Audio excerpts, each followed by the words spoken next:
a, sobre a aula da semana passada, ainda falta mais um vídeo que será postado ainda, que é sobre os genes de interesse, né, os marcadores moleculares que existem em gado de leite, né, e a parte de programa de melhoramento, de seleção genômica e de avaliação genética dentro de gado de leite. Então, provavelmente vai ter 1 ou 2 vídeos na parte de gado de leite ainda, que eu vou anexar também, né, que eu vou colocar, mas hoje a gente começa a parte de melhoramento de gado de corte para manter aqui a sequência, beleza? Então, muito do que se vê, né, da parte de gado de leite tem aplicação na parte de gado de corte pelo fato de serem a mesma espécie, né? Então, essas considerações que a gente teve inicialmente de zebuíno versus taurino, né, a parte de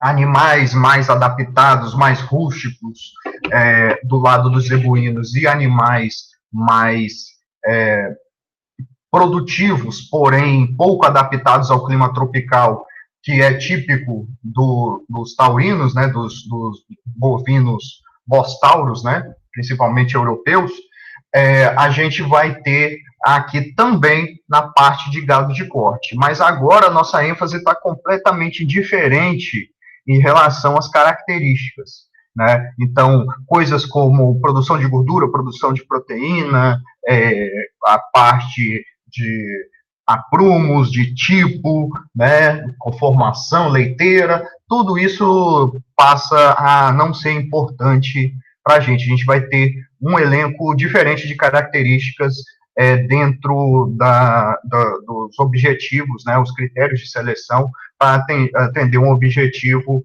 de produzir gado de corte, né? Então, vou começar a apresentação.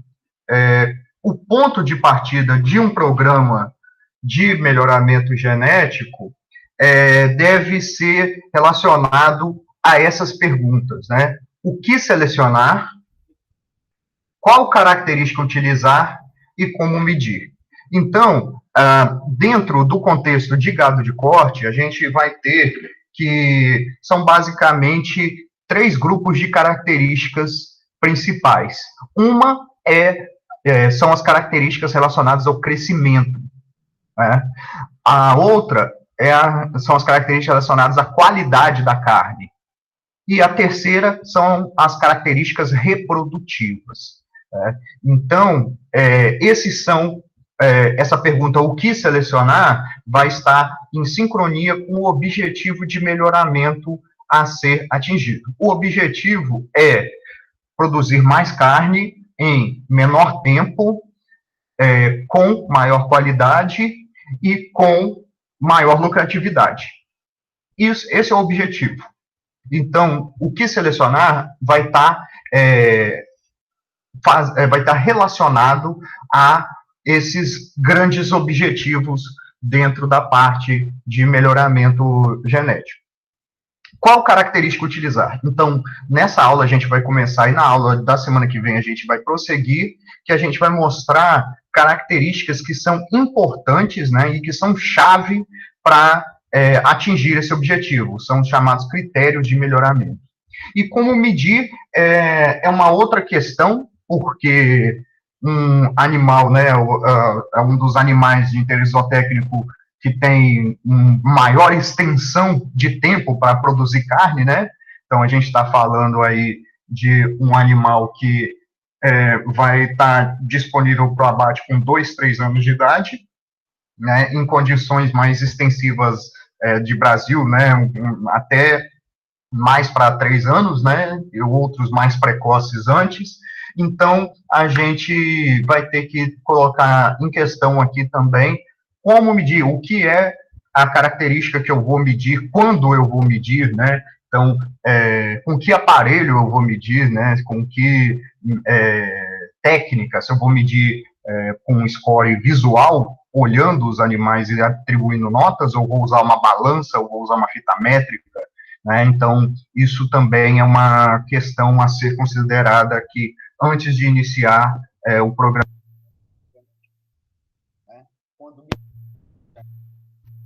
como, né? E seleção significa, né? E o Josaquian, que é o coordenador técnico do melhoramento genético de Zebus, da ABCZ, ele disse, né, e continua dizendo, isso aí ele não mudou de ideia, não.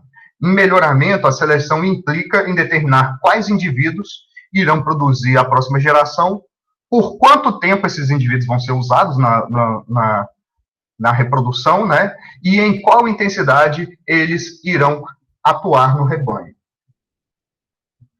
Então, talvez, quando a gente foi introduzido a parte de melhoramento genético, lá quando a gente fez aquelas coisas lá na parte teórica lá do melhoramento 1, a gente possa ter uma ideia de que a gente tem duas populações, os usados para melhoramento, né, os selecionados e os não selecionados. E que os selecionados eles seriam usados de maneira igual. Só que o que a gente tem na prática é que, dentre os selecionados, terá aqueles selecionados que são usados mais intensamente e outros menos intensamente. E quando a gente fala em intensidade de uso, a gente está falando não só no número de vacas que a gente vai utilizar, né, o sêmen, né, ou a cobertura desse animal, né, mas também por a extensão de tempo. Por que a extensão de tempo também é importante? A extensão de tempo, ela vai dizer por quanto tempo você vai manter a genética desse animal sendo propagada, vai influenciar na endogamia da população, né? Porque você pode ter sobreposição de geração e ter que esse animal ele pode acasalar com um descendente, né? Com um filho, neto, né? Filha ou neta, né? E também dá uma ideia da estagnação, né? Porque se ele tiver um filho que é geneticamente superior a ele e esse filho ele não for usado para reprodução, quer dizer que nós estamos ficando para trás na questão de genética, né?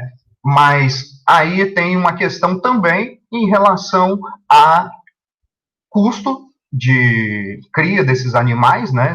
Será que a gente vai criar um animal para ser reprodutor? E outra questão também é relacionada à avaliação genética. Será que eu tenho condições de dizer que eu tenho medidas, eu tenho fenótipos, eu tenho registro de produção que me digam com confiança que aquele descendente dele é superior a ele e deve ser substituído?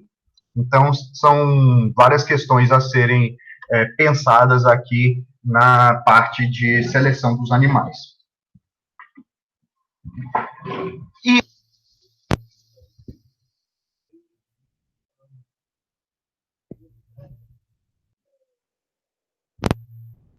50, né, 60, houve uma tendência de que a única característica que era usada na seleção era o que a gente chama de ponderal. O ponderal, desenvolvimento ponderal, desempenho ponderal, é o que a gente chama de crescimento, peso de balança mesmo, né? E desde década de 60 até os anos 90, 2000, a gente teve que quase que exclusivamente peso era critério de seleção e algumas outras características visuais, né, defeitos fenotípicos, eram usados para excluir animais que não eram desejáveis, né? Principalmente quando a gente trata de criadores que estão interessados em registro de animais puros. Então, acontece um animal com uma mancha indesejável, com uma característica fenotípica que é diferente do padrão da raça, esse animal é excluído. Mas, na maioria das vezes, em situações de campo mesmo, né, o que é colocado como critério de seleção no passado, né, o que foi usado por muitos anos, foi a questão somente do ponderal, do peso, né? E o incremento na taxa de crescimento e nos pesos em quase todas as idades, certo? Então, o animal nasce pesado, ele é desmamado pesado e ele vai ter uma idade, um peso à maturidade elevado, né? Então, essa seleção para peso ocasionou também incremento no peso do nascimento e dificuldade de parto. À medida que os bezerros eles eram mais pesados, começou a aparecer o que era quase que uma raridade, né, dentro das raças zebuínas, começou a aparecer problemas de parto. Nas raças europeias, então, nem se fala, né? A incidência era baixa, agora é alta, né? Então, raças de grande porte, né, que são principalmente as raças continentais europeias, elas têm uma incidência de distocia, né, de partos dificultosos, muito maior do que se tinha no passado por conta do nascimento de bezerros muito grandes. E os bezerros são muito grandes devido à genética deles, né? Eles têm uma taxa de crescimento pré-natal muito elevada, né? E um terceiro ponto, consequência da seleção, né? O primeiro é positivo, né? Claro, pesos, taxa de crescimento e peso elevado é maior, como dizem, né? Peso de gancho, né? Peso de animal abatido, que vai dar mais arrobas de comercialização e que vai dar mais renda para o produtor, né? O segundo é negativo, obviamente, né? Problemas de parto demandam assistência veterinária, né? Muitas vezes obstétrica, né? De cirurgia, demandam recuperação lenta das vacas, né? Além do custo, ainda tem essa sequela da vaca poder ter problemas infecciosos e tudo mais, né? E o terceiro ponto é que muda o peso maduro de vacas e os custos de mantença. Então, é comum que no gado de corte se pense na vaca como se fosse um cliente de um hotel, um hóspede, né? Então, uma pessoa que vai entrar dentro, vai num hotel, ela pode ficar o tempo que quiser lá, né? Desde que pague a sua estadia. Ela pode viver a vida inteira dentro do hotel, desde que pague em dia. O dia que deixar de pagar, vai ser expulso do hotel. Então, essa analogia a gente faz com uma vaca dentro de uma fazenda. Se a vaca ela está produzindo bezerro, está desmamando o bezerro e está emprenhando de novo, ela pode ficar no plantel, ficar no rebanho.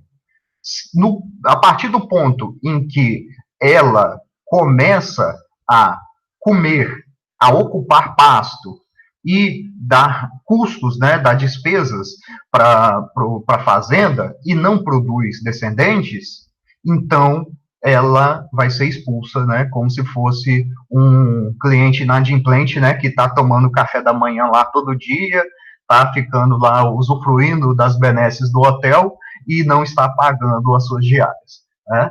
E daí a gente tira também que esse peso à maturidade das vacas, ele vai fazer com que a vaca gere mais custos do que benefícios, à medida que as vacas de maior peso corporal, né, de maior porte, elas têm exigências de mantença muito alta, certo? Então, só relembrando para vocês que todo mundo aqui já passou por cadeira de nutrição, né? E muitos até por cadeira de bovinocultura. Então, o que a gente tem, na verdade, na partição dos nutrientes e da energia dentro da alimentação do indivíduo, pode ser dividido grosseiramente em duas partes. Uma chamado de exigência de mantença e outra chamada de exigência de produção, certo? Então, quando a exigência de mantença é muito alta, a mantença é manutenção de funções básicas, né, sistema nervoso, sistema respiratório, circulação, né, a imunidade do animal, né, a digestão, tudo aquilo que é básico quando o animal está no seu nível de produção zero. Então, quando está no zero, ele só tem consumo para sua manutenção. E o que tem, além disso, o animal vai usar para produção ou ele vai estocar, né, em forma de gordura, né, vai para tecido de reserva. Se a gente tem uma vaca muito grande, ela gasta muito com mantença. E se ela gasta muito com mantença e não recompensa isso em termos de produto, né, de descendentes, então a gente tem um cliente, né, um hóspede que está dando, a gente está gastando muito para manter os benefícios dele e ele não está pagando totalmente, né, as suas diárias, né?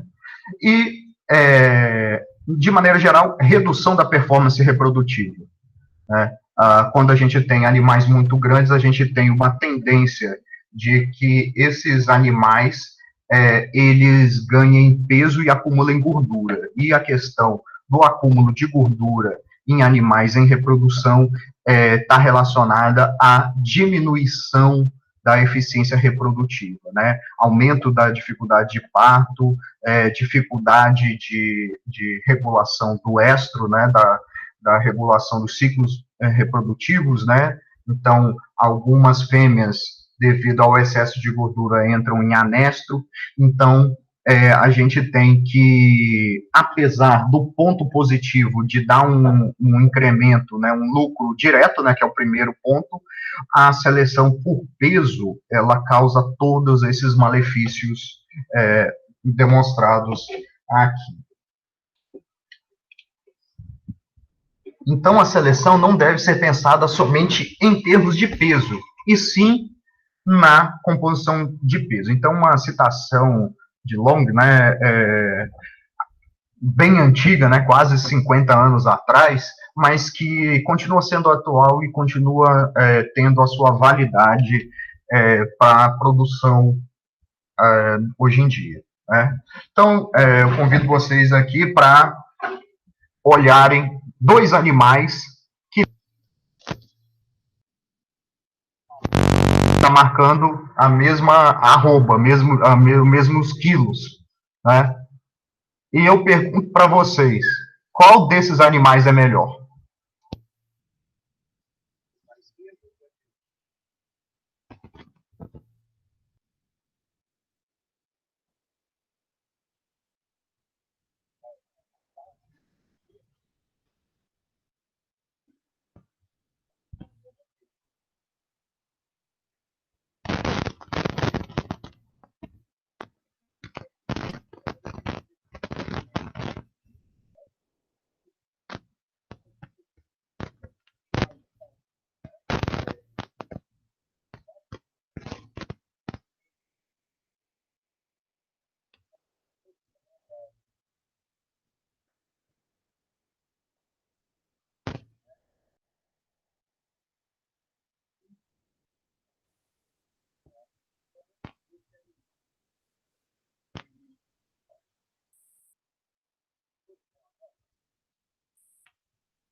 Agora, assim, eu estou verificando aqui que quando a gente fala, né, e tem mostra as ondazinhas do som aqui, e realmente uma hora que eu falei estava nulo, né, não estava movimentando as barrinhas que representam o som. Mas vamos continuar. Então, a gente pode colocar, vou até fazer um esquema aqui, né, que o animal, ele pode ser considerado aqui o quadrante que ele está, o frame, né?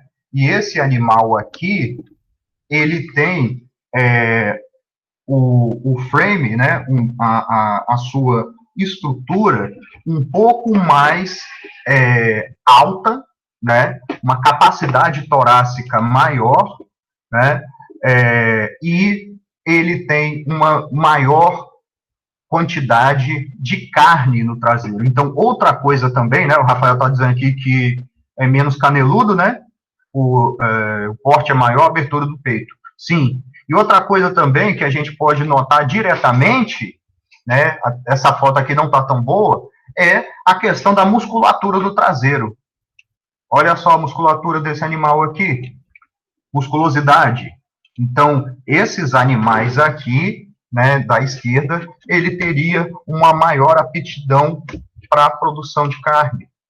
Ele teria um maior rendimento frigorífico, né, rendimento de carcaça. Então, não só a balança é um indicativo muito bom, né, mas é a questão do animal, ele ser um animal pernalta, né, caneludo, né, então ele tem essa baixa capacidade de ganhar carne, né, de ganhar massa magra, né, e o animal da esquerda ele seria mais apto para a produção. Então não é só balança, não é só peso, também a constituição do peso é uma característica importante, certo? Então, nós vamos dizer aqui que a gente tem dois tipos principais de animais para a produção de gado de corte, com relação à sua curva de crescimento. Então, temos duas curvas de crescimento aqui, né, em que relaciona o peso com a idade. Um é chamado de crescimento precoce e o outro é chamado de crescimento tardio, né? Então, quando a gente considera animais precoces, os animais precoces, eles têm uma aceleração do crescimento bem grande no começo, porém, o seu peso final, né, ele vai ser inferior, ou seja, ele não vai produzir carcaças tão grandes como o animal tardio. Já o animal tardio, ele tem uma velocidade inicial de crescimento mais lenta, porém ele atinge maiores pesos finais, né? Bom, qual é o melhor? Resposta, depende. Depende de quê?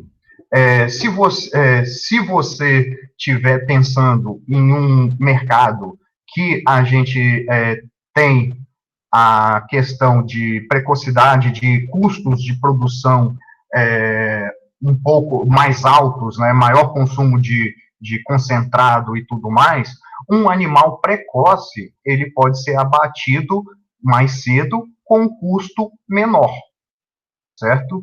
Agora, se você está pensando ou em uma questão de maior quantidade de carcaça, maior volume de carcaça comercializado, ou então em animais que eles vão ter uma condição de alimentação de mais baixo custo, uma pastagem, né, suplementada, obviamente, mas que tenha uma questão mais relacionada à parte de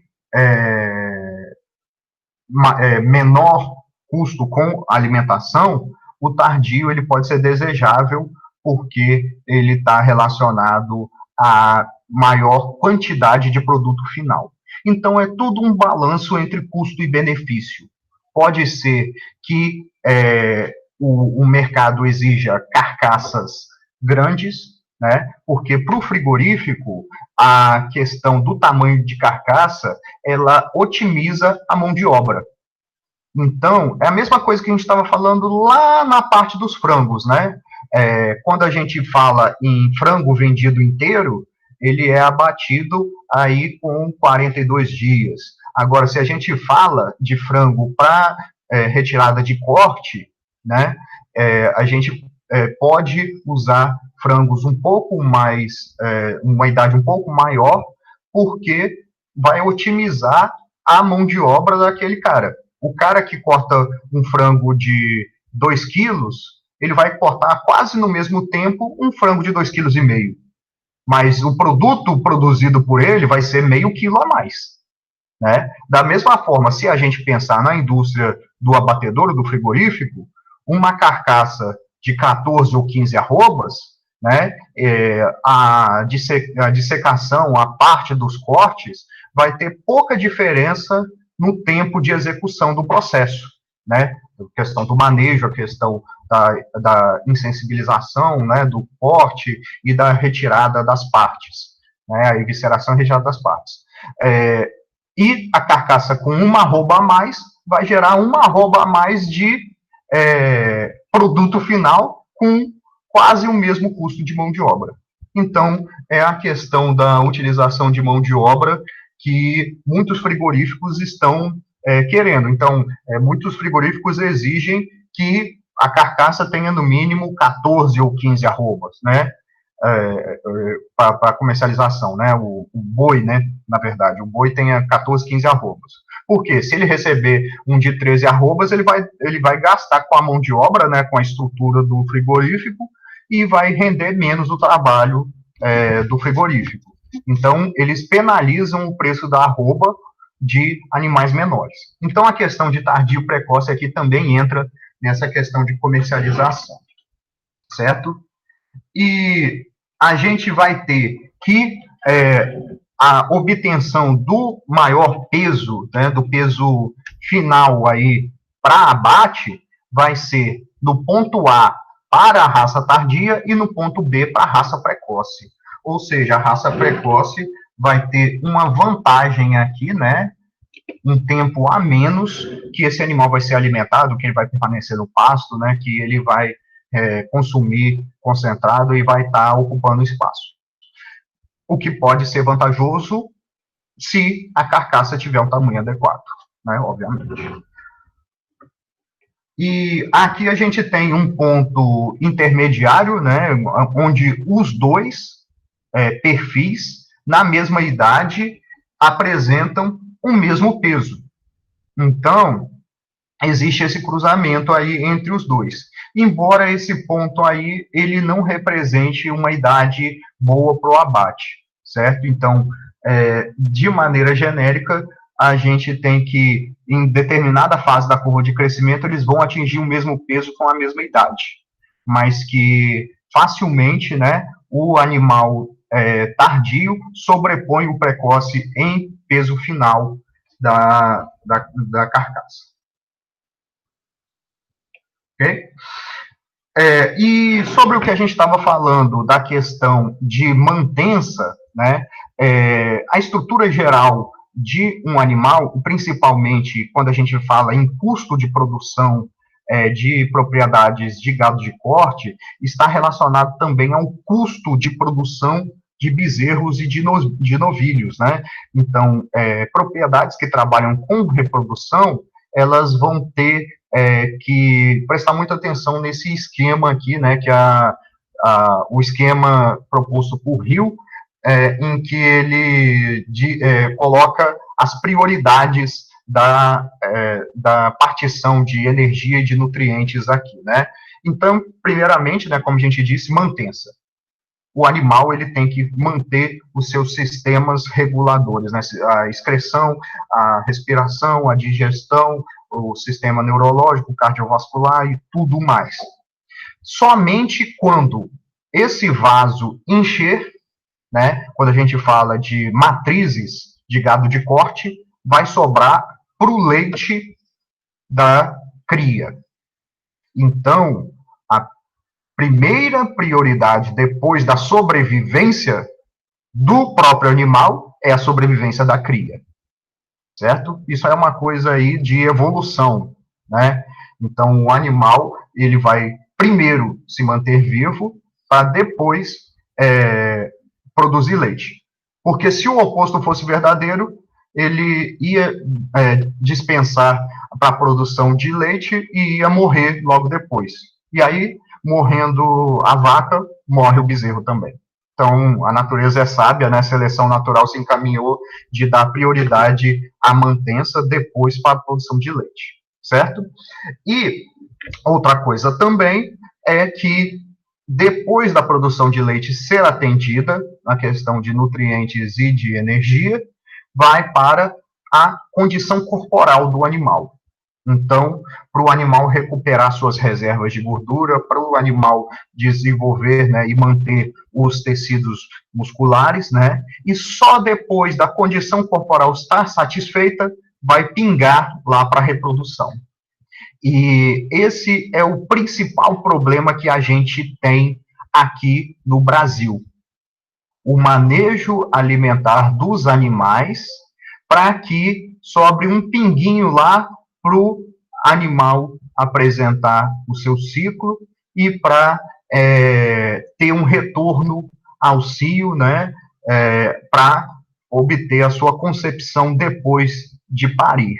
Né? Então, a alimentação, principalmente na época de seca, ela vai ser um entrave por não fornecer os nutrientes e a energia necessária através da alimentação para pingar na reprodução, certo? Então, esse, em termos não genéticos, né, em termos de manejo, vai ser o principal entrave para a gente ter a questão reprodutiva. Tradicionalmente, os programas dão prioridade às características ponderais, apesar de Frankel e Wilhelm concluírem que, do ponto de vista econômico, o desempenho reprodutivo é 5 vezes mais importante do que o ponderal, né, do que o crescimento, e 10 vezes mais importante do que as características de carcaça, né? A frase aí do professor Bergman, né, que é o melhorista, né, ele é professor da UFMG e melhorista do programa de melhoramento genético de zebuínos da ABCZ. Um dos consultores, né, existem outros 2 ou 3 consultores que também trabalham na avaliação genética. Né? Então, vamos falar aqui diretamente do critério de seleção. Como descrito pelo professor Bergman, aqui está o trabalho de Wilhelm, né, 45 anos, 44 anos, né, atrás. E ele classifica aqui, né, que o valor econômico relativo da reprodução é 10 vezes superior à qualidade de produto e vai ser 5 vezes maior do que a parte de crescimento. Porém, se a gente pegar a variação para seleção, né, que seria a herdabilidade para reprodução estaria em torno de 10%, é uma herdabilidade baixa. Então, a gente tem um balanceamento aí. Um valor econômico muito alto, mas uma herdabilidade baixa. E por que a herdabilidade é baixa? Porque, como mostrado ali no esquema lá de Rio, né, a gente vai ter uma variação muito grande nas forrageiras utilizadas, nos sistemas de suplementação utilizados. Então, você vai ter desde produtores que usam sal mesmo, né, cloreto de sódio, até produtores que usam proteinado, né, uma ureiazinha, outros que usam sal completo, né, com quantidade de minerais, macrominerais e microminerais satisfeitos, até produtores que usam uma suplementação energética aí, né, com milho, com um outro balanceamento para complementar a alimentação vindo a pasto, né? Então, são variações tão grandes que a parte ambiental, né, a parte não genética, não herdável, contempla 90% da variação. E a reprodução, ela tem uma herdabilidade baixíssima, né, e está muito relacionada com essa influência ambiental. Né?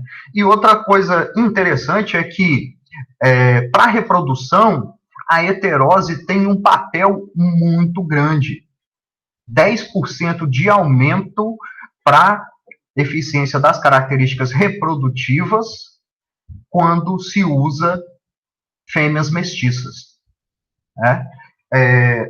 Então, a gente tem que existe benefício da heterose, Só que essa heterose, ela pode vir com um custo, porque nem sempre, dentro de um sistema de cruzamento, tudo vem em benefício. Por exemplo, se a gente usar numa condição de Brasil, uma fêmea mestiça, meio sangue Angus, meio sangue Nelore, ela ainda vai sofrer com estresse térmico na questão de estar a temperaturas acima de 30 graus no Brasil. Ela ainda vai ter problemas reprodutivos. O estresse térmico vai dificultar a reprodução. E daí de nada vai adiantar esse aumento advindo da heterose. Então, esse estudo de Wilhelm é feito baseado lá nas condições de Estados Unidos, e para eles lá, a heterose, né, o uso de vacas mestiças, né, é muito importante. Só que eles não usam vaca mestiça em condições climáticas tão adversas, temperaturas tão superiores, exceto quando se fala lá em Texas, Arizona, né, aquela região lá que eles criam mais gado Brahma, né? Mas fora isso, nas condições amplas, assim, que ele estudou, é europeu com europeu essa heterose, né? Então, para a produção, herdabilidade boa, 40%, né? E heterose mais baixa, 5%. E para produto, herdabilidade ótima, de 50% para cima, né, para características de carcaça e de qualidade de produto, e heterose quase nula. Ele colocou como zero para simplificar, mas quase nula, né? Tem alguma heterose residual aí, né? E quais são os critérios de seleção utilizados na parte reprodutiva dos animais, né? A gente vai dividir em duas partes: a reprodução de fêmeas e a reprodução de machos. Iniciando pela parte reprodutiva de fêmeas, a gente vai ter a questão da puberdade, né, do início da vida reprodutiva, a taxa de ovulação, né, regularidade dos ciclos estrais, idade à primeira concepção e primeiro parto, período de serviço, intervalo de partos, número de crias produzidos ao longo da vida útil, longevidade e facilidade de parição, entre outras características. A gente vai apresentar aqui parâmetros genéticos e avaliações feitas aqui que são diferenciais entre algumas dessas características. De maneira geral, esse quadro, ele representa a situação do Brasil, né? Esse quadro, ele foi exposto em 2010, mas as condições de Brasil, pelo que eu pesquisei, não tiveram tanta melhoria em relação a esses números aí, não, né? Por exemplo, taxa de fertilidade, né? O que seria taxa de fertilidade? Seria a porcentagem de vacas aptas à produção que estão prenhas, né? No Brasil, isso está entre 35% a 60%. Nos países desenvolvidos, a variação está entre 80% e 95%. Mortalidade a desmama, no Brasil também é muito alta, muitíssimo alta, e dá um prejuízo muito grande, né? De 10% a 15% no Brasil, e nos países desenvolvidos até 3% aí é um número razoável encontrado lá.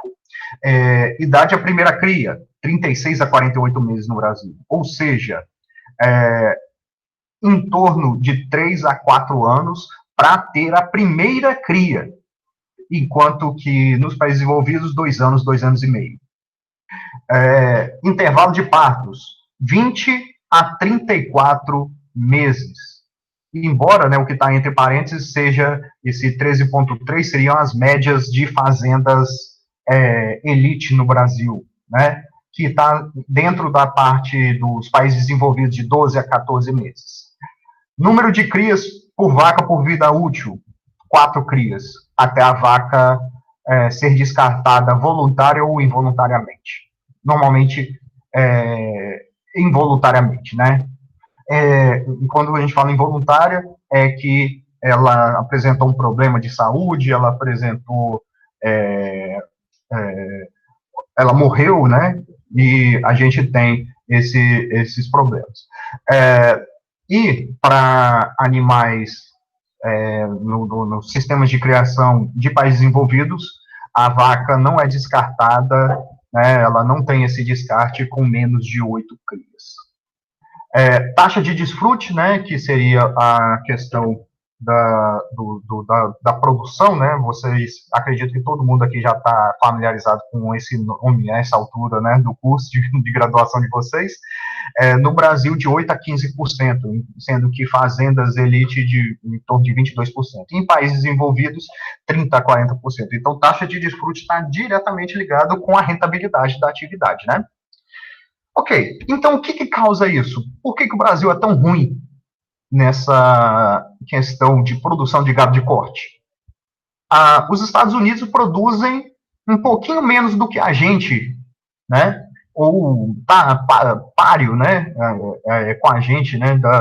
Da questão de produção de carne bovina, né? Embora o Brasil exporte mais, né? Porque a nossa população é menor e come menos carne, né, hoje em dia, carne bovina, né? Hoje em dia. Então, os Estados Unidos têm metade do nosso rebanho e produzem o mesmo tanto. Então, eles têm o dobro da eficiência. O que faz com que eles sejam bons e nós não? A primeira coisa seria a questão do sistema de produção. O sistema de produção lá é mais tecnificado, a questão de pastagens, né, e de dependência, né, de sistemas muito extensivos lá não são utilizados. E quando são sistemas extensivos, são normalmente colocados para animais em reprodução, para vacas, né? E um animal para engorda vai totalmente para engorda confinado. Segundo ponto, genética. Eles usam, no Brasil se usa muito zebu, mas zebu de baixa qualidade, né? Gado comum, ou então gado pé duro mesmo, né? Gado mestiçado, que sem controle nenhum das genéticas. Né? Então, lá, além de se utilizar um gado que tem um padrão de crescimento, um padrão de qualidade e de desempenho superior ao do Brasil, os programas de melhoramento estão ativos e estão diretamente ligados, né, e o produtor usufrui diretamente dos programas de melhoramento deles. E um terceiro ponto que a gente queria ressaltar é gestão. Lá, as fazendas, né, muitas das vezes são empresas familiares e que existe uma tendência de que sejam mais tecnificadas para atingir o lucro e sustentar, dar o sustento. É um negócio. E no Brasil, essa questão da parte de transformação num negócio, né, a ovinocultura é ainda um tanto quanto pouco desenvolvido, né? Opa. Assim, aí, para quem ainda não conhece, né, o que é a taxa de desfrute, né, número de animais excedentes, né, novilhos para abate, touros e vacas descartados e novilhas não reservadas para reprodução, dividido por total do rebanho menos o número de bezerros em aleitamento, vezes 100. Então, o que é fertilidade? Fertilidade é a capacidade da fêmea produzir regularmente crias viáveis. E ela pode ser medida por diferentes critérios e fórmulas. Letra A, né, a primeira, produção percentual de bezerros nascidos vivos. Número de bezerros produzidos por vaca livre, né, poderia ser indicativo de fertilidade. Segunda opção, de bezerros desmamados. Então, não basta que o animal nasça, o animal tem que nascer e sobreviver. Então, a questão primeira, ela traz apenas a questão de trazer o bezerro ao mundo. E a segunda é de desmamar um bezerro e fazer com que ele sobreviva até o final. Então, esse ponto de fertilidade ele teria uma sincronia maior com a eficiência produtiva, enquanto que o outro seria só um indicativo da parte do sistema reprodutivo mesmo, né, e não da capacidade de cria da fêmea. Intervalo de partos, né, embora essa questão do intervalo de partos tenha uma influência ambiental muito grande, de acordo com o manejo adotado e de acordo com suplementação diferenciada para fêmeas ou a questão de manejo reprodutivo. Número de serviço por concepção. Serviço aqui é um termo genérico que pode ser tanto o número de montas para que a fêmea emprenhe, ou o número de inseminações até que a fêmea emprenhe. Então, se a gente tem uma utilização menor de montas ou de doses de sêmen, pode ser por duas fontes. Uma é que a vaca está efetivamente ovulando, né? Então, essa é uma questão genética. E outra pode ser que a inseminação, né, que o processo de monta ou inseminação foi bem feito.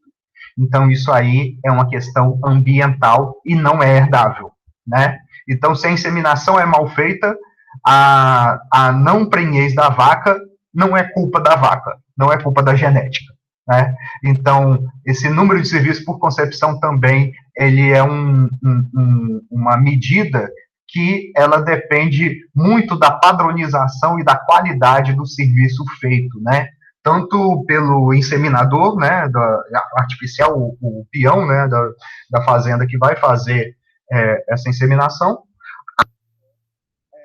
Uma questão também do touro de repasse.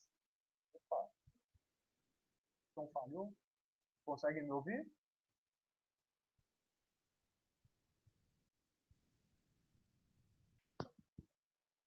Alô? Agora melhorou? Estão conseguindo me ouvir? Alô?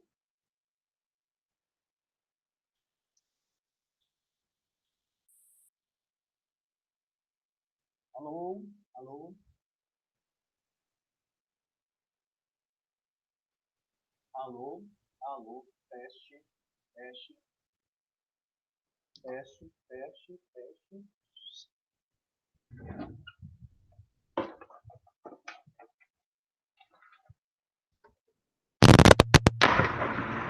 Alô? Agora parece que voltou. Tem que descobrir o que está acontecendo com esse microfone. Eu acredito que agora vocês estão me ouvindo bem. Então, eu tinha parado na questão da parte de número de serviços, né? Então, o número de serviços por concepção pode não ser uma medida útil, né, um critério útil, se a inseminação não é padronizada e se a questão do touro de repasse ou do touro de monta natural, ele não é bem estabelecido, né?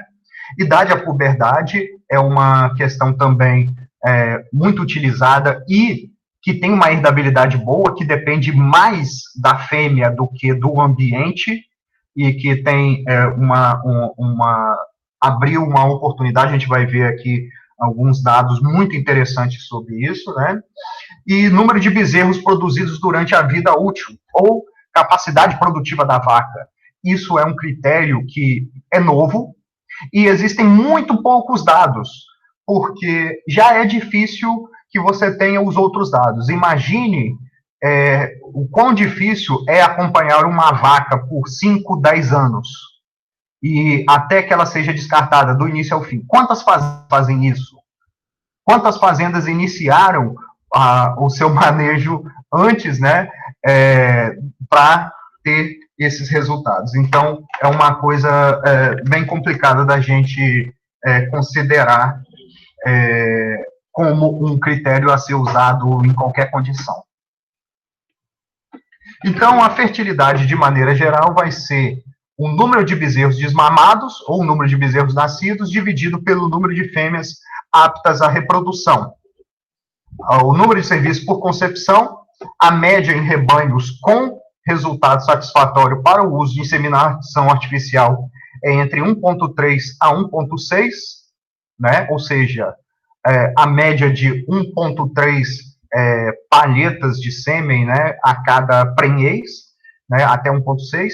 E a inseminação em gado de corte, eu peguei um dado antigo, mas hoje, dependendo da região, ele já chega a 10% do total de nascimentos no Brasil, certo? Então, já tem uma tendência de crescimento, parece que na região sudeste, na região sul, não me engano, já está em torno de 12% de coberturas com inseminação artificial. Então, o Rafael colocou aqui que não empreende na segunda tentativa de inseminação, nem na terceira, com o touro, e o criador ainda tem que manter a vaca. Essa é a questão, Rafael, bem complicada, né? Porque existem critérios e critérios, né? Porque, sendo a inseminação bem feita, o problema é da vaca, porque ela não está produzindo óvulo viável, né? Então, controladas todas as outras situações, aí a questão ou genética ou da saúde da vaca que ela não está ovulando. Logo, se existe uma razão econômica que não a produção, que não a reprodução, o pessoal está mantendo por causa dessa questão, né? Aí a gente tem que ir também por vários fatores além do econômico, né? O gosto, o marketing que se faz do animal e tudo mais, né? Intervalos de parto é usado com frequência pelos produtores, né? E o índice ideal é de 12 meses, né? E existem duas maneiras de medir o intervalo de parto. O ideal é que seja do nascimento até o final da estação de monta, né, que ela termine prenha, ou da questão, né, esse espaço aqui, né, até o início da concepção até o início da próxima estação de monta. Então, do nascimento até a próxima concepção ou da concepção até o nascimento, tanto faz, né? E a fertilidade real proposta aí pelo professor Raizildo Lobo, né, lá da Universidade de São Paulo, Ribeirão Preto, que apesar de ser da USP é cearense, não é o Lobo aqui da Embrapa Caprinos e Ovinos, é o Raizildo Lobo lá da USP, né, da Faculdade de Medicina da USP. Então, é o peso do bezerro desmamado vezes 365, dividido pelo intervalo de partos. Por que esse índice proposto por ele tem uma capacidade melhor de descrever o sistema de produção? Porque ele está dizendo, além da capacidade do número de bezerros, né, dos quilos totais que o bezerro adquiriu, ele está colocando também o tempo necessário para produzir esse bezerro. Então, se a vaca produziu um bezerro e esse bezerro foi pesado, mas ela demorou muito para ter a concepção, para ficar prenha, então ela não tem a fertilidade boa. Mas se ela desmamou moderado, mas a parte de prenhez dela foi rápida, então ela é considerada melhor do que uma vaca que desmama pesado, mas fica um ano vazia, né? Então, isso está bem caracterizado aí nesse índice que o professor Raizildo Lobo propôs para avaliação da fertilidade real. Outra característica, taxa de não retorno ao cio, né, para rebanhos com uso de inseminação artificial. Ou seja, após, né, o período aí de recuperação da vaca, né, pós-parto, né, esse período de vazio que ela tem, qual é o inseminando a vaca? Qual é a probabilidade dela emprenhar, né? Então, eles vão verificar, emprenhou ou não emprenhou. Então, a taxa de retorno ao cio é essa característica de, no primeiro cio, né, que se apresenta depois do parto, qual é a chance de ter uma nova prenhez. Então, fertilidade estimada para o rebanho brasileiro gira em torno de 50%, né, em relação a vacas prenhas, né, em relação às aptas à reprodução. Estimada geralmente por avaliações baseadas no intervalo de parto. Então, essa avaliação aí diz que o intervalo de parto médio do Brasil é de 2 anos. Né? Ou seja, 50% de prenhez por ano. Com um índice tão baixo, o número de animais disponíveis não permite nenhuma intensidade de seleção com reflexos economicamente importantes. Está aí outro caso porque a pecuária brasileira, ela em termos de produtividade, ela é ela é baixa. O índice reprodutivo diminui o número de animais. E quando a gente tem um número de animais baixo, a gente não faz uma seleção eficiente.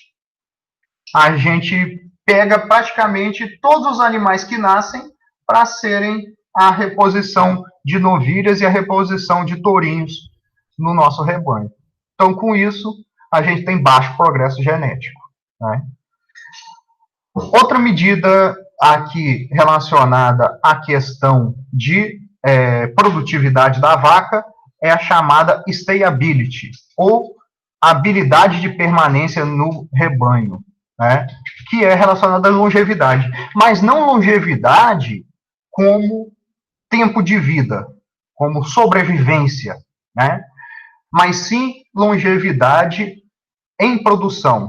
Então, é a capacidade da vaca produzir um certo número de descendentes, né, normalmente 5 ou 6 descendentes, em um intervalo de tempo estipulado. Então, se a vaca consegue produzir esse número de 5, 6 descendentes, ela entra como positiva para a stayability. Né? E as avaliações genéticas, elas usam essa característica como um todo, com a capacidade de um touro, né, quando entra no sumário, com a capacidade de um touro de gerar vacas que vão estar produzindo, né, que estarão produzindo bezerros, né, 5, 6 bezerros durante toda a sua vida em determinado intervalo de tempo. Agora eu me esqueci qual é o intervalo de tempo padrão que eles usam na avaliação genética, mas é esse o conceito de stayability. Né? Habilidade de permanência no rebanho, né, para trazer para o português.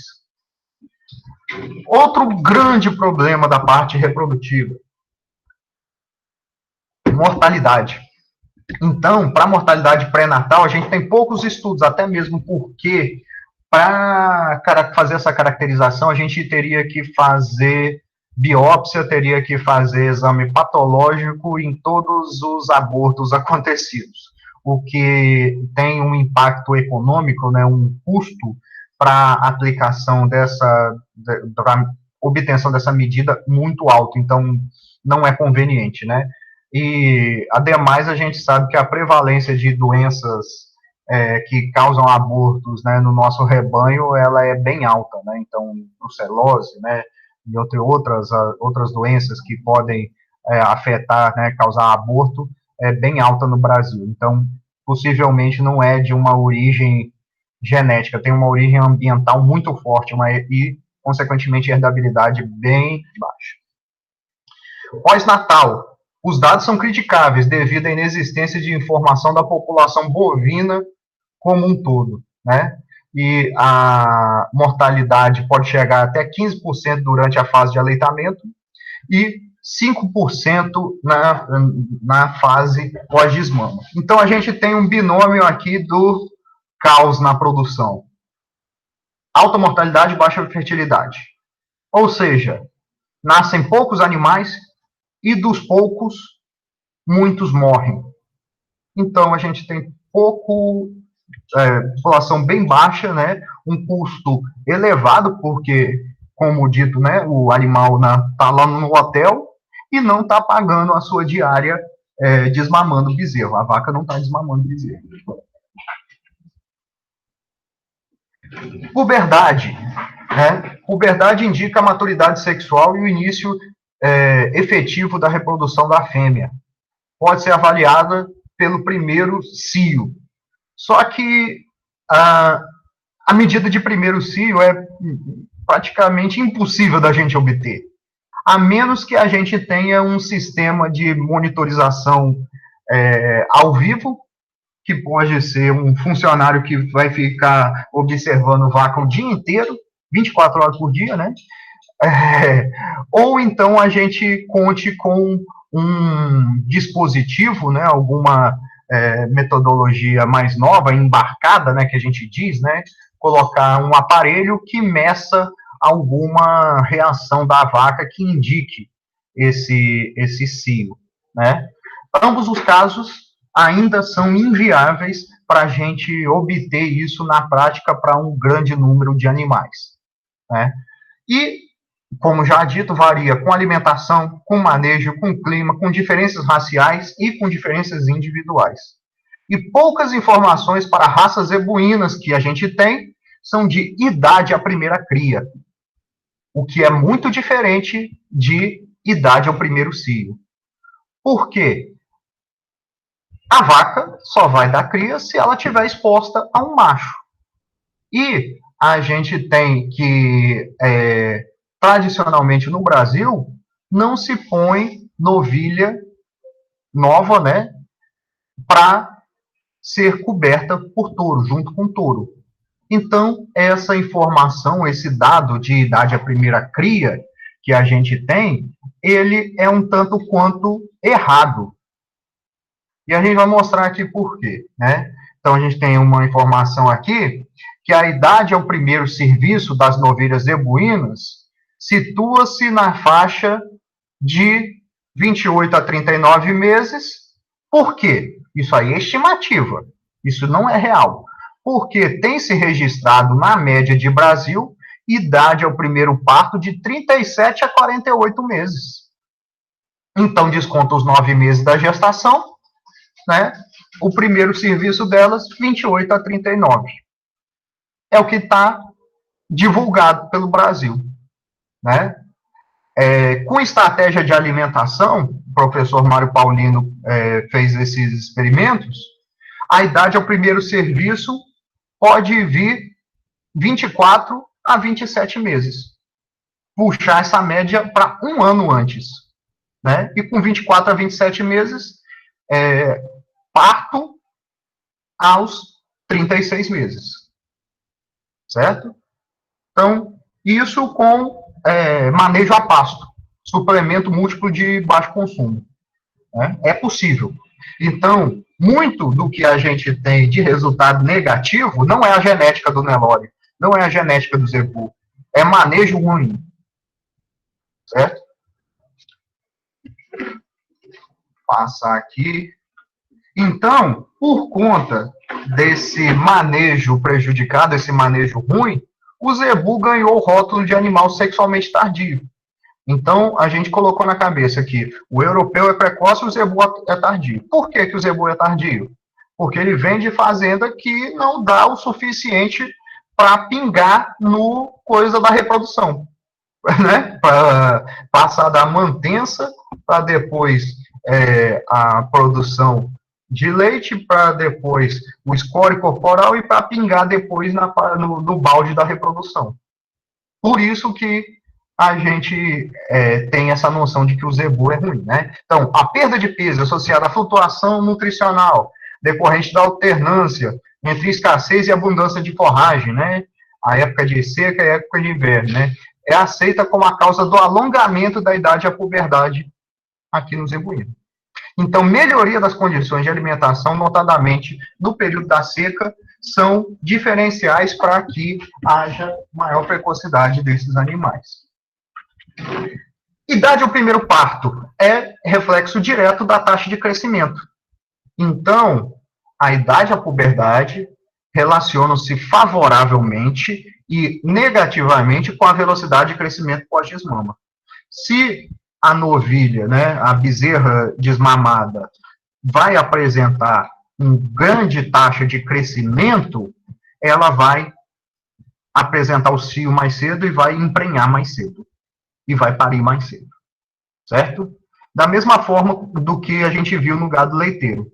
Né? A questão de haver programas específicos para atingir determinado peso corporal, né, como proporção do peso maduro da vaca, para que a gente tenha uma prenhez precoce, né, mais precoce, e a produção de leite mais precoce para otimizar o sistema de produção. E nós temos como uso aqui de critério de seleção para melhorar a correlação genética, o RG, a correlação genética entre o perímetro escrotal e a idade ao primeiro parto. Então, quanto maior o perímetro escrotal dos machos, do reprodutor, menor, mais precoce vai ser a idade ao primeiro parto. Né? A herdabilidade da idade ao primeiro parto são de baixas a moderadas. Mas aí veio um estudo feito em 1993, na verdade, o início do estudo, mas ele é feito até hoje, né, essa questão é feita pela CFM, né? Eles queriam obter novilhas Nelore prenhas aos 14 meses, ou seja, animal com 1 ano e 2 meses de idade, com prenhez, certo? O que desafia toda aquela questão de que a vaca Nelore ela vai emprenhar lá para os 26, 28, 36 meses. Né? Como é que foi esse desafio? Pegou-se vacas de um rebanho controlado, tudo com a mesma alimentação, tudo com o mesmo manejo, né? Opa, deixar aqui por enquanto. Tudo a mesma alimentação, tudo com o mesmo manejo, e colocou para cobertura colocou e desafiou, botou para cobertura, acasalou com um touro. Né? E foi notado que algumas vacas pegaram prenhez. Né? Então, desse rebanho aí de vacas com média de 14 meses, né, com mínimo de 12 e com máximo de 16 meses, uma certa porcentagem das vacas pegavam prenhez. Isso mostra que, geneticamente, existe um potencial para prenhez. Não existe um limite genético para isso. Desde que bem alimentadas e que haja esse crescimento pós-desmama, né, de maneira uniforme, né? Se a gente pensar que o animal é desmamado aí por média de 210 dias e os 14 meses está em torno de 400 dias, então são 200 dias aí que o animal cresceu, que a bezerra, novilha, cresceu, atingiu um peso bom, um score corporal bom e pingou lá na parte reprodutiva. Então, o Nelore é capaz de produzir precocemente. Né? E o mais interessante, esse estudo, ele obteve uma herdabilidade altíssima. Olha a herdabilidade aqui. É uma herdabilidade que raramente a gente vê em melhoramento animal. A probabilidade de prenhez aos 14 meses, nesse estudo aí de 2003, né, 10 anos depois do início do experimento, ela bateu em 0,74. E eu peguei um estudo de 2012 e outro de 2018, do mesmo rebanho, e a herdabilidade está entre 0,50 e 0,55. Menor do que isso, mas mesmo assim, uma herdabilidade muito elevada para uma característica reprodutiva. O que significa isso, teoricamente, né? Significa que a gente tem uma maior proporção de variância genética que estava lá presa, que não foi utilizada e que potencialmente pode ser explorada para gerar animais mais precoces, desde que o animal apresente a condição ambiental adequada, né? A novilha seja bem alimentada e possa manifestar o seu cio, certo? Tá sem som ainda? Estou vendo aqui a pergunta do Stênio, da explicar essa relação do perímetro escrotal com a idade do primeiro parto. Eu vou explicar melhor daqui uns 2 minutinhos, Stênio, que tem um slide só para isso, beleza? Vocês estão me ouvindo? Alô? Ninguém responde? Beleza. Sim, professor, dá para ouvir. Beleza. Né? E outra característica importante aqui, né, intervalo de parto igual lá do gado de leite, né, tem o período de serviço, que é o período que está disponível lá né, em vazio, né, para reprodução, mais o período de gestação, que esse período de serviço deve ser de 75 a 80 dias. O ideal é um bezerro vaca ano, né, e se esse número não for atingido, isso vai limitar a intensidade de seleção, vai ter menos animais para selecionar, né.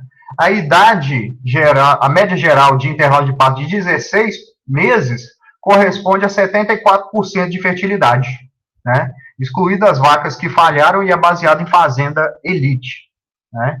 E a média geral de fazendas comerciais é superior a 20 meses, né? Então, é aquele dado lá de 50% de fertilidade, né, que a gente tem. E o intervalo de parto é de baixa herdabilidade. A média na literatura nacional para zebu é em torno de 0,17.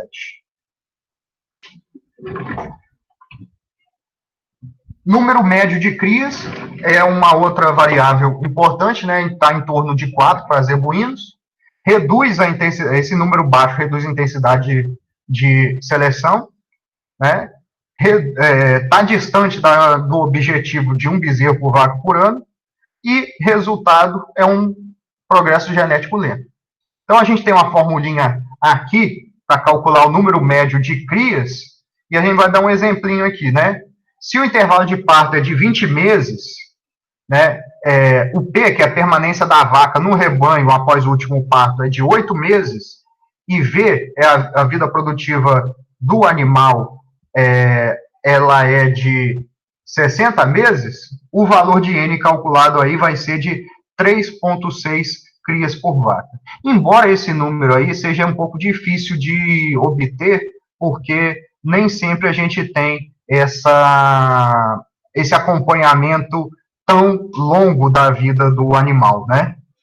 Mas é um número válido como controle zootécnico do rebanho, né? Opa. Alguns índices produtivos ideais.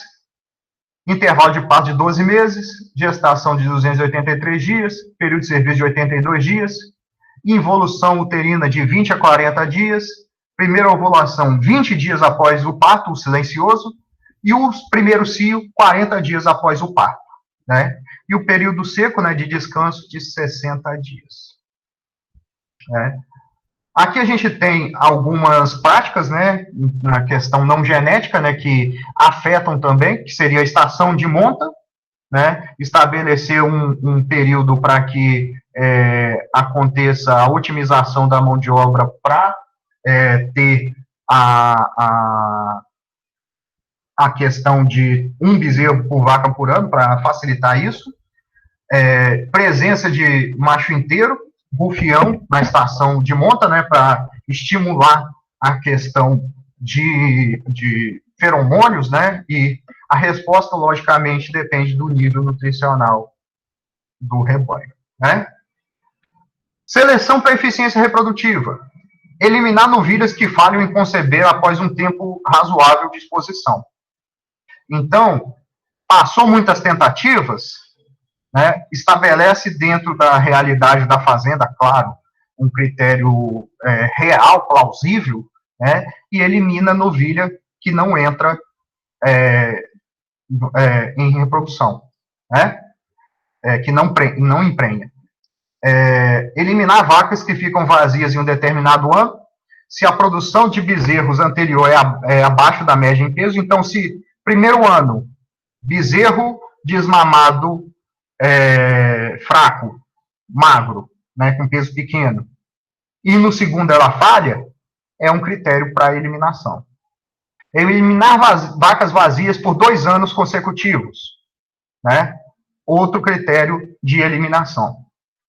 Né? Fêmeas velhas e com defeitos fenotípicos, eliminação. O que isso aí tem a ver com a melhoria? Se a gente, quando a melhoria genética, se a gente, quando elimina novilha que falha e põe a que não falha, isso vai ter a tendência de se acumular na população como benefício genético e a próxima geração, filhos dessa novilha, darão bezerras que têm um potencial de não falharem, né? Assim como as vacas vazias, a questão das vacas vazias, né? E a questão das vacas vazias, eliminação, ela abre espaço para a entrada de novilhas com maior potencial genético para reprodução. Renovação genética do plantel. Certo?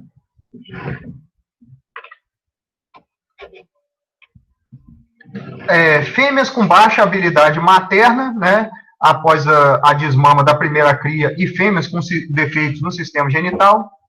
Fêmeas que apresentam dificuldade de parto, também não são desejáveis de serem mantidas. Selecionar novilhas mais pesadas e que estejam ciclando há mais tempo. E selecionar fêmeas que conceberam mais precocemente na estação de monta. Então, aquela que se você faz um manejo uniforme na estação de monta, as que parem primeiro foi as que ciclaram primeiro, lógico. Então, pode ser que no intervalo aí de 20 dias, né, que é o 21 dias, que é o ciclo da vaca, pode ser que você tenha, justamente no dia que você começou a estação de monta, você não capturou, não pegou o dia em que ela ciclou, o dia que ela apresentou o cio. Mas, se você considerar no período de 40 dias, os primeiros 40 dias da estação de parto, são as vacas que emprenharam de primeira. Isso é fato. Opa. Eficiência reprodutiva do macho. A gente vai ter que as medidas são puberdade, circunferência escrotal, aí, Stênio, eu vou explicar melhor a questão da relação com a precocidade sexual das fêmeas, né? Libido, capacidade de serviço e qualidade de sêmen. Então, a puberdade, ela é medida de diferentes formas no macho. Na fêmea é bem claro, manifestação de primeiro cio já é a puberdade da fêmea, né? Então, a puberdade pode ser um sinal de puberdade, presença de libido, desejo pela fêmea. Segundo, produção de espermatozoides em quantidade e qualidade satisfatória. Bom, isso aí pode ser monitorado periodicamente, fazendo eletroestimulação para ejaculação. Embora isso aí seja um método bem invasivo e que necessite de um manejo do animal no pasto. Então, é inviável em fazendas comerciais. Né? Desenvolvimento dos órgãos sexuais primários que possibilitam a cópula. Ou seja, desenvolvimento do pênis, do prepúcio e, principalmente, do testículo, né? Do escroto. A correlação genética negativa e favorável de pesos e ganhos em peso com a idade à puberdade, ou seja, animais que têm uma melhor taxa de ganho de peso tendem a apresentar puberdade mais precocemente. Em taurinos, a puberdade é alcançada entre 13 e 15 meses. Já os zebuínos, entre os 18 e 24.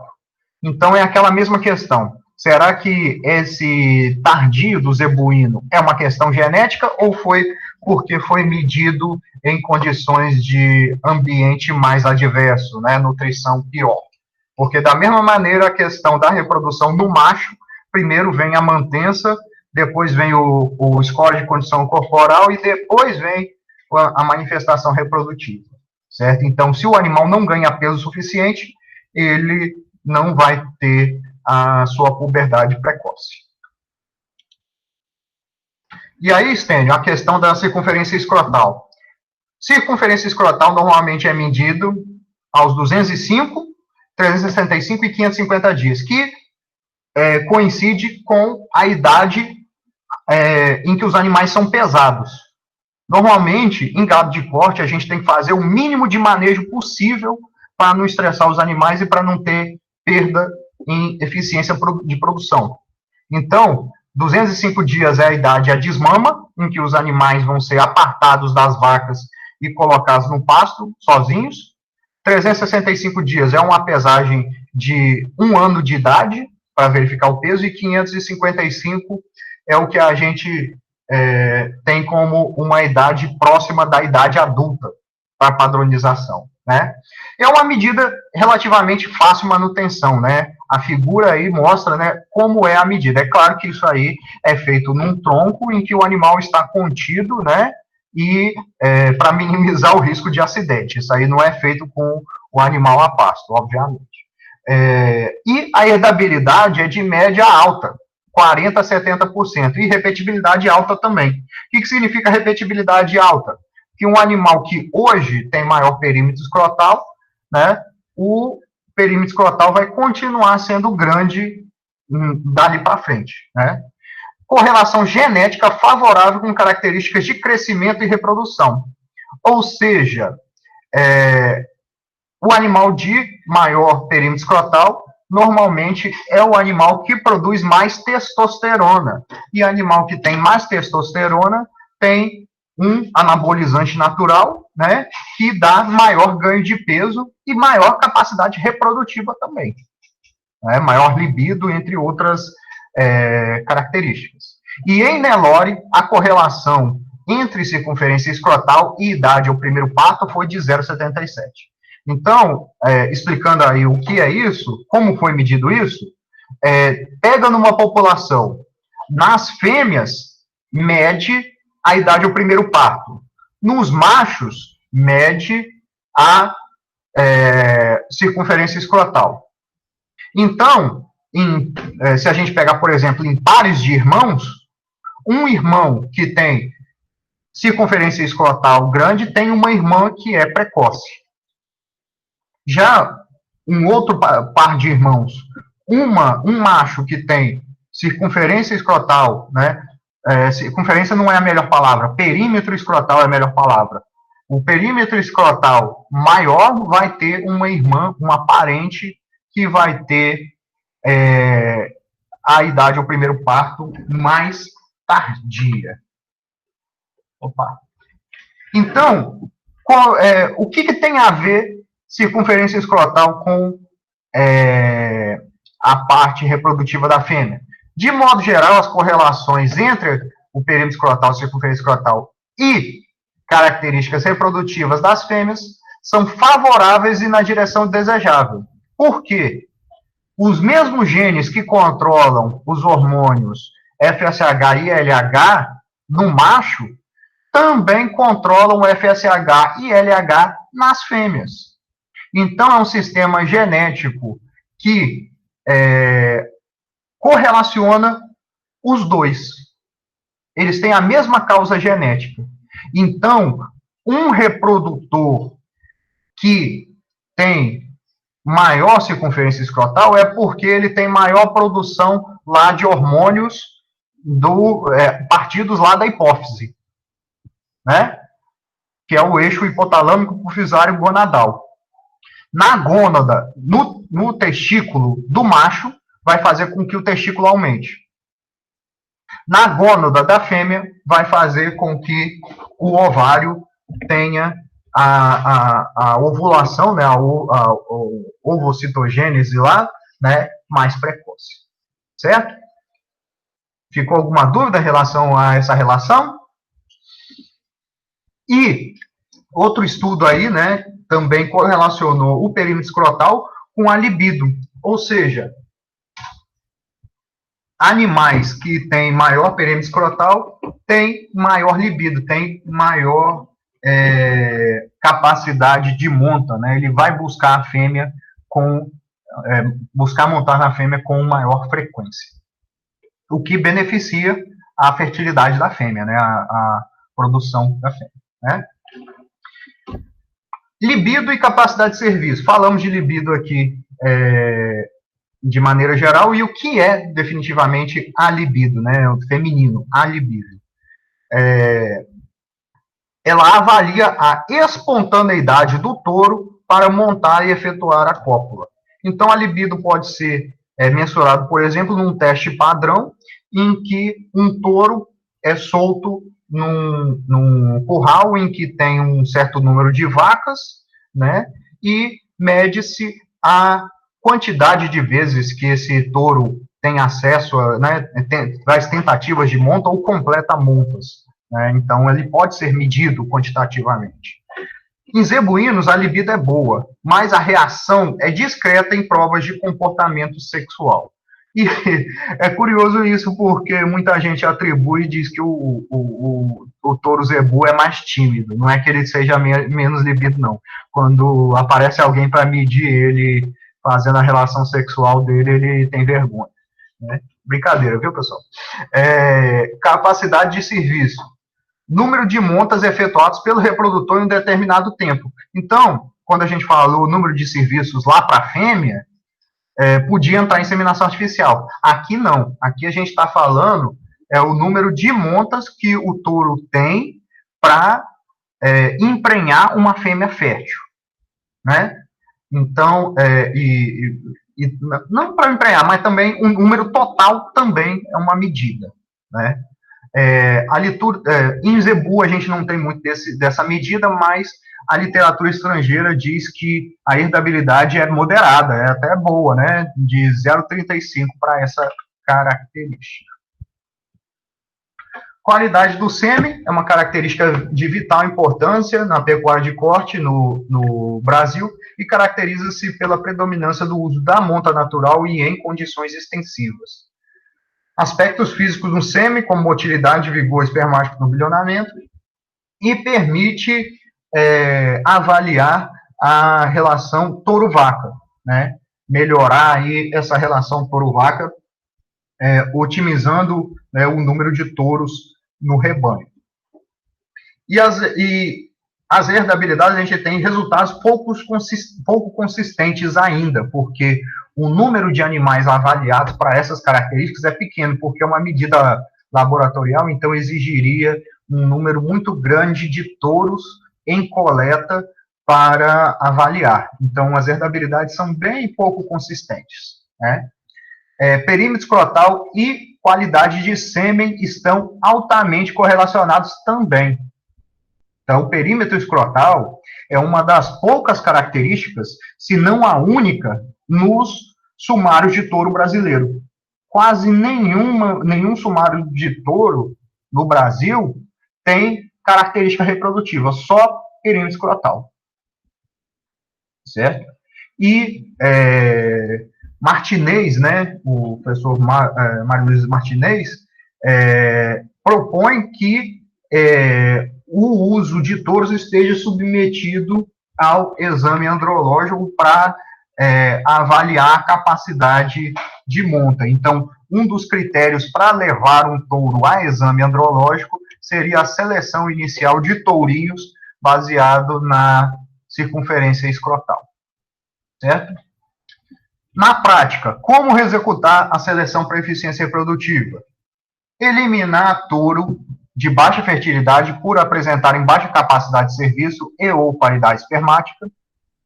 Selecionar tourinhos com maior circunferência escrotal o animal deve ser geneticamente superior no aspecto produtivo e reprodutivo.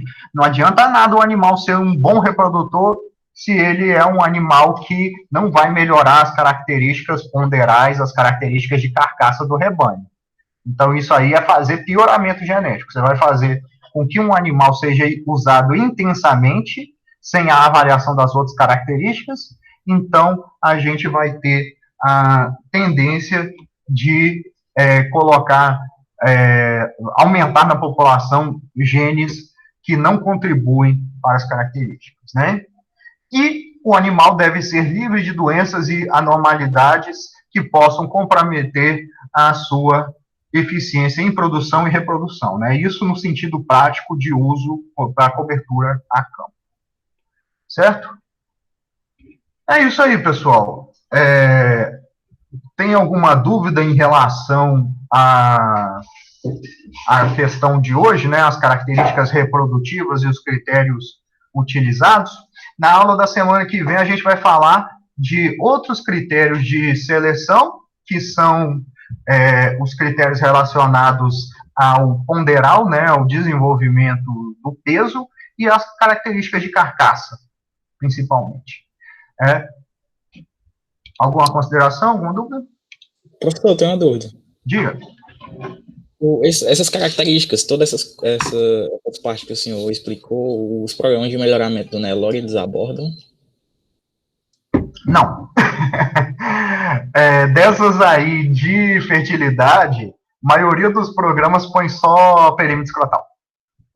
A maioria dessas características, elas são utilizadas para seleção dentro de rebanho, certo? Ou seja, para escolha de vacas, ou para pré-seleção de touros, para formar touros de repasse, ou então as fazendas que não utilizam inseminação artificial, selecionarem os animais para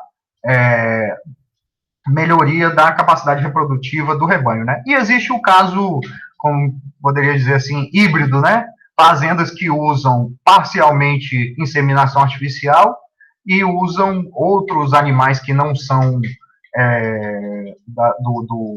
da cabeceira, né? Que não são os animais top, eles usam monta natural, né? Então, seria isso, fazer uma pré-seleção dos animais, né? O que seria o que a gente estudou lá no melhoramento 1, né? Níveis independentes de eliminação.